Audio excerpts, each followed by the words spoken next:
the Ukraine will become a place of craniums.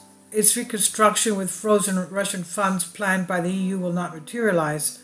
This is from a Greek article I'm translating for you, but it's a play of words. Ukraine, Ukrania. U means no in Greek. U means no. So Ukrania is a place of skulls. It's a play of words.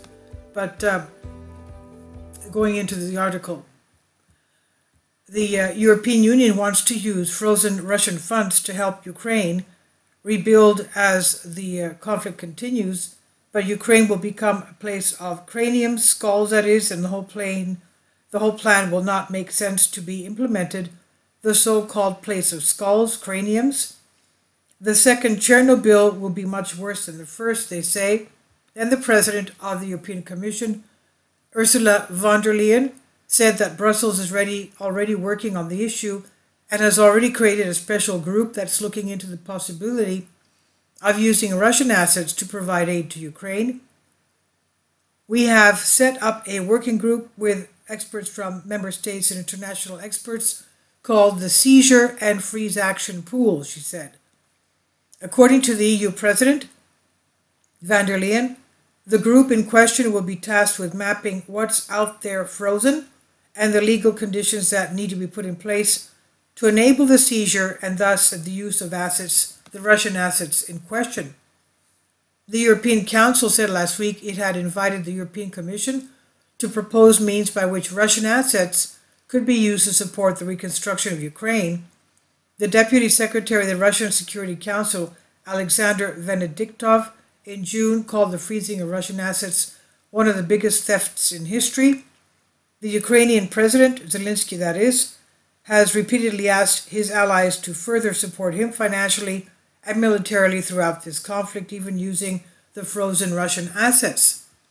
Meanwhile, Swiss Federal Ministry of Economy Affairs, Education and Research spokesman Fabian Mainfish said earlier this month that Switzerland rejected Ukraine President Volodymyr Zelensky's proposal to transfer frozen Russian assets to Ukraine.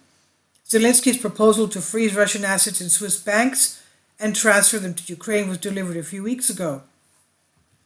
The West and its allies imposed comprehensive sanctions against Russia over Ukraine war, which included freezing Moscow's foreign exchange reserves and cutting off international payments from Russian banks.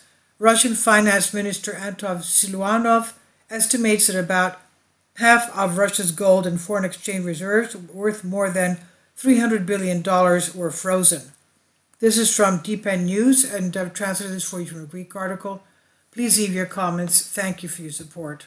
I don't think that Russia has much to that it can do once these assets are in the hands of others. Of course, the others will take them and use them whichever way they want. Please leave your comments. Thank you for your support.